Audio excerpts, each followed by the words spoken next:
In the previous exercises, you have created and worked with vectors of different types. You have even computed their length and seen how to operate with them on a basic level.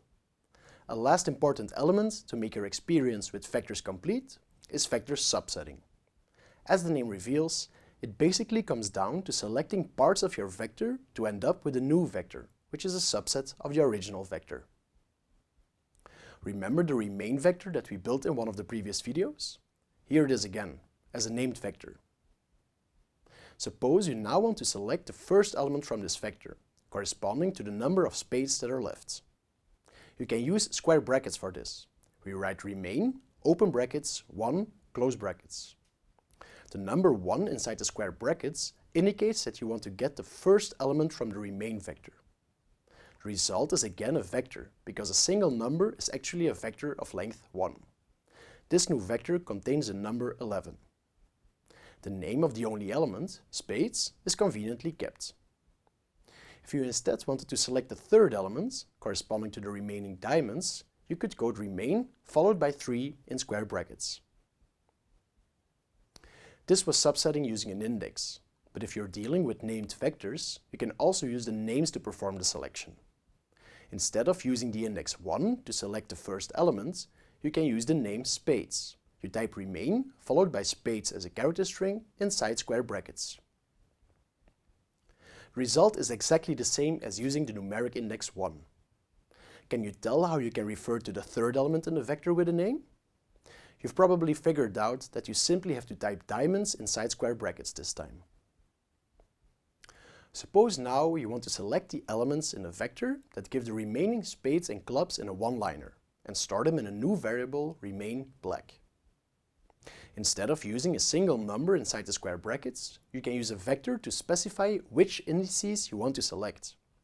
Because spades are at index 1 and clubs at index 4, you use a vector containing 1 and 4 inside the square brackets. How the resulting vector is ordered depends on the order of the indices inside the selection vector. If you change C14 to C41, you will get a vector where the clubs come first. Of course, subsetting multiple elements can also be done by using names, at least if you're dealing with a named vector.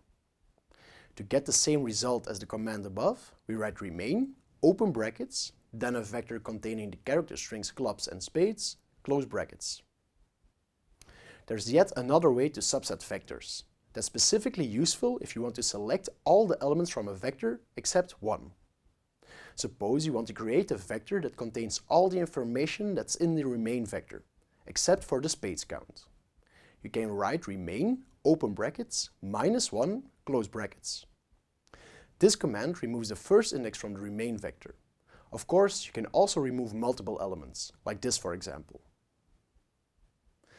The minus operator does not work with names though. This command, for example, throws an error.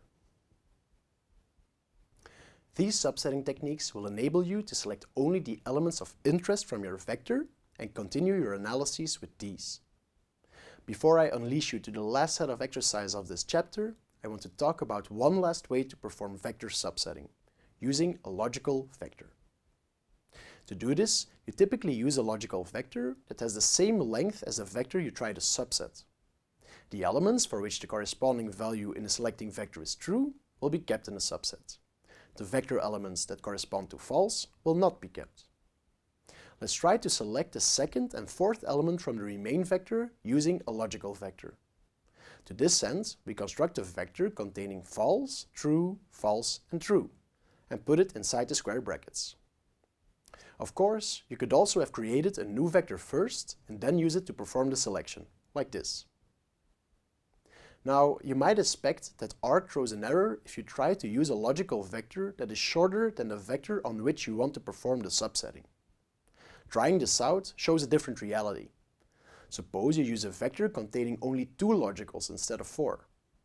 No error whatsoever. That's because R performs something called recycling. R is smart enough to see that the vector of logicals you passed it is shorter than the remain vector, so it repeats the contents of the vector until it has the same length as remain. This means that, behind the scenes, this line of code is executed, giving the result that we've observed before. Even if you use a vector of length 3 to do the selection, the vector is recycled to end up with a vector of length 4, thus appending the first element again. So this statement gets converted to this statement behind the scenes. That's why their outputs are the same. Up to you now to solve the challenges and use your newfound knowledge to beat the casino. In the next chapter, I'll be talking about matrices. See you there.